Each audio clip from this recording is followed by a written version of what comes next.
नमस्कार साथियों, स्वागत है आप सभी का हाड़ा मानक हिंदी चैनल में। मैं चंद्रभान सिंह हाड़ा, हिंदी शिक्षक राजस्थान से। यह वीडियो सामान्य हिंदी व्याकरण के महत्वपूर्ण बिंदु समान रूप से उच्चरित शब्द यानी युग्म शब्द पर केंद्रित है। इस बिंदु पर यह मेरा प्रथम वीडियो है। ये देखिए, आइएगा इस बिंदु पर बातचीत करते हैं हम।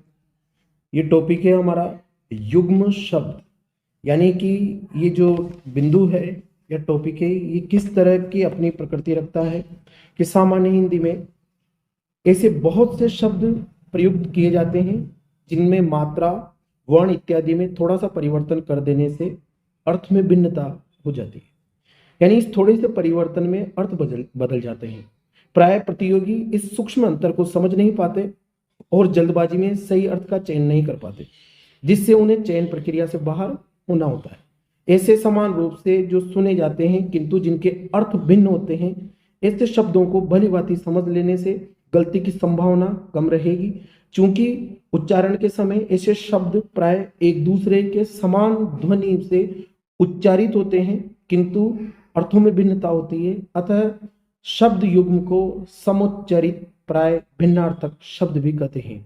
यहाँ कुछ महत्वपूर्ण समरूपी भिन्नार्थक शब्द दिए जा रहे हैं जो प्रतियोगियों के लिए काफी लाभप्रद साबित हो सकते हैं।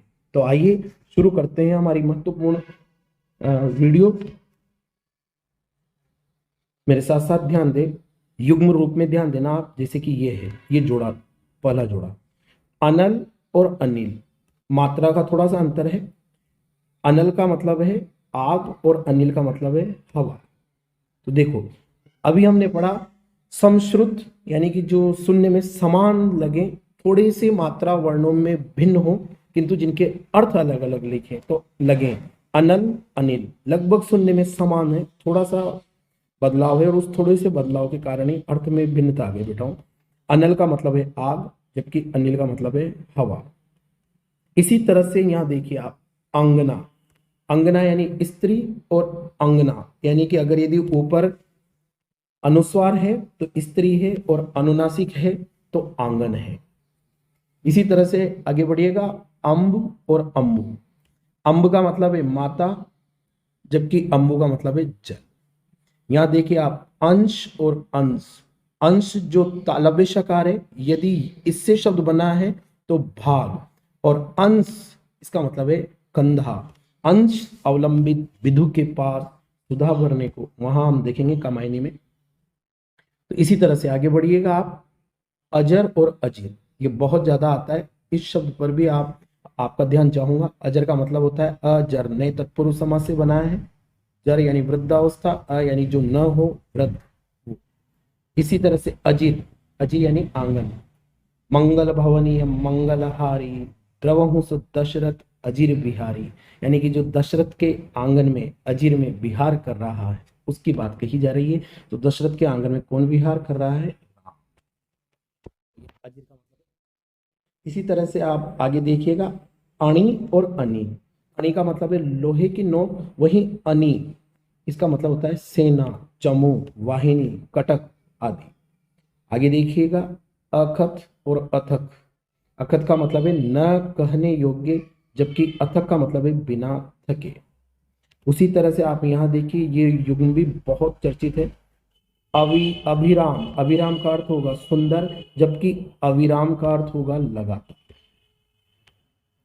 इसी इसी तरह से आगे देखिए आप, ये जोड़ा देखें, अयश, अय यश जिसको प्राप्त नहीं है, अपकीर्ति, और अयश इसका अर्थ होगा लोहा। यहाँ वही तालव्य और दंते शकार का अंतर है। यदि तालव्य शकार है यश तो अपकीर्ति है, और दंते शकार है तो लोहा होगा। इसी तरह से इस युग्म को देखें आप, अवधि, छोटी की मात्रा, समय, और अवधि ये बोली है, जिसपे रामचरितमानस तुलसीदास जी ने लिखा है, जायसी ने पद्मावत लिखा है। दोनों में एक बेसिक अंतर है। तुलसी ने जिस अवधि का प्रयोग किया है वो साहित्यिक अवधि है, परिमार्जित और परिष्कृत है। वहीं जायसी ने पद्मावत में जिस अवधि का प्रयोग किया है वो ग्रामीण बोलचाल की प्रमुख बोली है, अवधि। आगे देखिएगा, इस युग्म को देखें, अविलंब। अविलंब का मतलब होगा लगातार और अवलंब का मतलब होगा सहारा। इसी तरह से आगे देखिएगा, अगले पेज पे बढ़ते हैं यहां। अब्ज, ये युग, और अब्द। अब्ज का अर्थ होगा कमल और अब्द का अर्थ होगा वर्ष, शताब्दी हम बोलते हैं ना, उस तरह से। इसी तरह से इस युग्म को देखें आप, अक्षी, अक्षी का मतलब हुआ आंख, और अक्षी इसका मतलब होगा आंख वाली। इसी तरीके से यहां देखें आप, अनावृत, न दोहराया हुआ, और यहां होगा अनावृत, न ढका हुआ, आवृत, इस तरह से। इसी क्रम में आप अगले युग्म को देखें, अभिज्ञ, जानकार, क्योंकि इसका अर्थ होगा अभिधनज्ञ, न कि अधनभिज्ञ, ऐसे नहीं है। इस तरह से इसको अभी है इसका पूर्व पद। यहां देखो अनभिज्ञ, इसका मतलब होगा अनजान। अगला युग्म देखें आप, अवधूत। अवधूत का अर्थ होगा साधु, और यहां अद्भुत का अर्थ होगा निडर। इसी तरह से इस युग्म को देखें आप, अश्व, इसका अर्थ होगा घोड़ा, और अश्व इसका अर्थ होगा धनहीन। इसमें एक और बढ़ा देते हैं हम, अश्म। अश्म का मतलब होगा पत्थर, और हम चाहें तो एक और बढ़ा सकते हैं, चश्म। चश्म का मतलब होगा नेत्र। ये युग्म भी बहुत ही चर्चित युग्म है। अभिसार, प्रेमी से मिलने जाना। रीतिकाल में नायिकाओं के भेद में इस तरह के शब्द आपको दिखाई देंगे। और अभिसार इसका मतलब होगा आक्रमण। इस पर आपका ध्यान चाहूंगा। इस युग्म को देखें आप, अवदान, प्रशंसित कार्य, ये आ जाता है मित्रों, इसको मोस्ट लगा लेना आप, स्टार से संकेतित कर रहा हूं। अवधान इसका मतलब होगा ध्यान।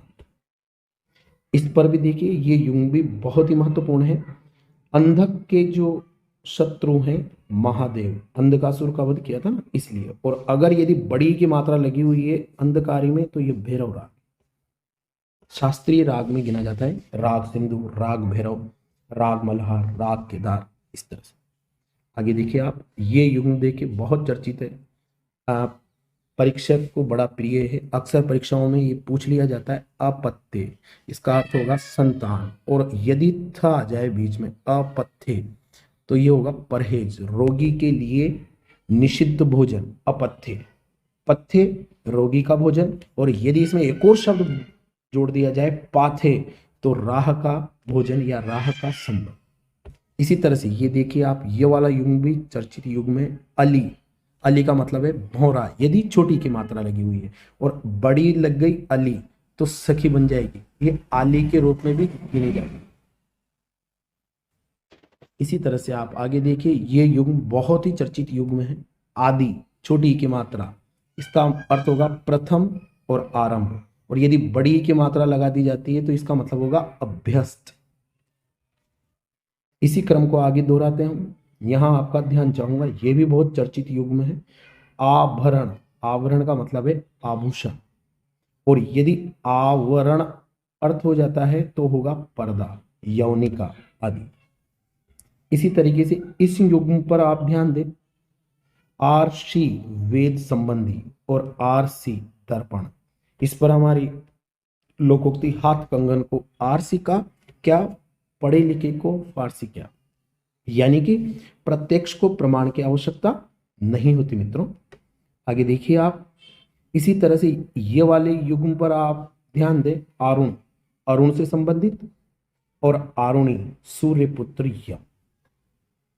आगे देखिएगा, इंदु, इस युग में इंदु का मतलब है चंद्रमा, और इंदुर का मतलब है चूहा।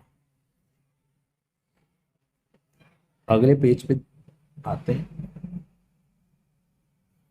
ये देखिए आप, ये युग्म पुनः आपका ध्यान चाहूंगा, उद्धत, इसका मतलब है प्रचंड या उद्दंड, और यहां दमय य मिला हुआ है, उद्यत, यहां अर्थ है तैयार।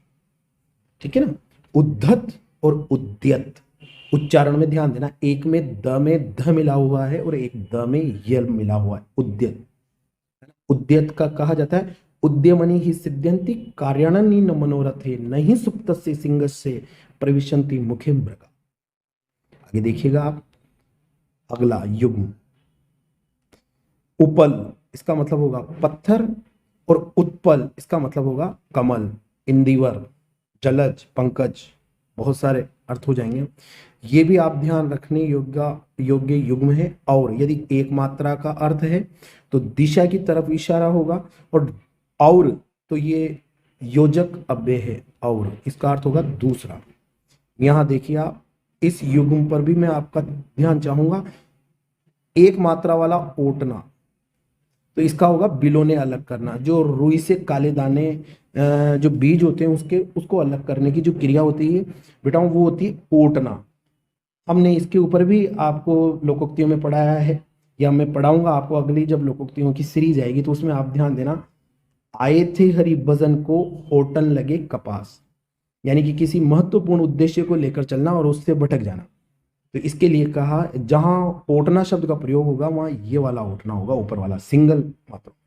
और दूसरा है ओटना, इसका मतलब है खोलना, जो दूध खोलता है ना उसके लिए ओटना। ये वाला युग्म पर भी आप ध्यान दें, बहुत ही महत्वपूर्ण है। कंजर से सूचक कोई वर्ड नहीं है, पर कुंजर शब्द बहुत इंपॉर्टेंट है, हाथी। इसके ऊपर हमारे वहां ललित निबंधों में आपको निबंध मिलेंगे, कदली वन में कुंजर। ये देखिए आप, कश तालव्य शकार, इसका अर्थ होगा चाबुक या सुट्टा, और कश मूर्धन्य शकार, यहां से बनेगा कसोटी। बहुत ही खूबसूरत युग्म है ये, ध्यान देना। वैसे धीरे इसलिए बता रहा हूं कि आपको स्थायी स्मृति में ये केंद्रित हो जाए। मुझे घास नहीं काटना है, ना आपको काटना है। हमें प्रतियोगी परीक्षाओं में चयन होना है, उसके लिए मैं भरसक आप प्रयत्न करूंगा। आप ध्यान दे बेटाओ। कपिश, यानी कि इसका उच्चारण होगा छोटी ई की मात्रा है। कपिश का मतलब है भूरा, और कपीश कपियों का ईश, यानी राजा, बंदरों का राजा। इसी तरह से ये भी ध्यान रखने योग्य शब्द है करीश गजराज, और करीश मूर्धन्य शकार आते सूखा गोबर। इस पर आप ध्यान दें, बहुत महत्वपूर्ण है। इसी तरह से यहां देखिए आप, कीश तालव्य शकार बंदर, और कीस दंते सकार गर्भ का थैला। यहां देखो कुल, कुल यानी सब या वंश, कूल यानी किनारा। खग कूल कूल सा बोल रहा, किस लिए का अंचल डोल रहा। लो यह लतिका भर लाई, नवरस गागरी, आंखों में मलियस बंद किए, तू अब तक सोई है आली अब तो जागरी। यानी कि बीती विभावरी जागरी आपने पढ़ा होगा, जयशंकर प्रसाद की प्रसिद्ध रचना है, हम देखेंगे वहां पर। अगला युग्म देखें आप, केसर कुमकुम, और केशर सिंह की गर्दन के बाल। ये आप ध्यान दें, केशर। पर ये तालव्य शकार जो है अब हिंदी में दंत्य सकार के रूप में प्रयुक्त हो रहा है, क्योंकि इसके उच्चारण में हमें जटिलता होती है। तो जब इसको तद्भव में लिखेंगे तो यही केसर, ये वाला स का प्रयोग करेंगे, आप ध्यान दें। और अभी युग्म शब्द में मैं अलग बता। इसी तरह से आप आगे देखो, कथा कहानी, और कंथा गुदड़ी। इसी क्रम में आप अगला देखें, कामुक कामी व्यक्ति, और कारमुक ये होगा धनुष। अगला देखिएगा आप युग्म, कानी मर्यादा। कबीर कानी राखी नहीं, वर्णाश्रम षटदर्शनी। वहां इस तरह शब्द का प्रयोग है, तो वहां पर कानी रखने के पीछे जो अर्थ बताया गया है वो है कानी यानी मर्यादा। कानी का मतलब क्या है, एक आंख वाली। अगला युग्म देखें आप, कादम्बिनी घटा, और कादम्बरी शराब। बहुत खूबसूरत है। इसी तरह से आप आगे बढ़िएगा, देखो केवल, केवल का अर्थ होगा मात्र, और केवल्य का अर्थ होगा मुक्ति। इसी क्रम में हम आगे देखेंगे, ये देखो ये युग्म भी बहुत महत्वपूर्ण है। गृह इसका अर्थ होगा घर, और ग्रह इसका अर्थ होगा नक्षत्र। यहां देखिए आप, ये वाला युग्म, गदा, द एक प्राचीन शस्त्र, भीम की गदा है ना आदि। गधा ये गर्दभ है गधा के अर्थ में। अगला युग्म देखिए आप, चषक आदत और चषक शराब पीने का प्याला। ये देखिए आप, जगत, अगर आप त के पीछे हलंत लगाते हैं तो संसार बनेगा, और यदि हलंत नहीं लगाते हैं तो कुएं का चबूतरा बनेगा। आगे देखो, जू आ है ना, छोटा यू की मात्रा है ज में, तो बेल के कंधे की लकड़ी, और जुआ इसका अर्थ होगा द्यूत कीड़ा। इसी तरह से यहां देखिए आप, ये युग्म भी परीक्षक बहुत अधिक पूछते हैं, ध्यान रखना। ड़ में छोटी ई की मात्रा तरणी, सूर्य को कहेंगे, और न में बड़ी ई की मात्रा तरणी, नौका। इसी तरह से यहां देखें आप, तुंद इसका अर्थ होगा पेट, और तुंड इसका अर्थ होगा चोंच या मुख। तो मित्रों,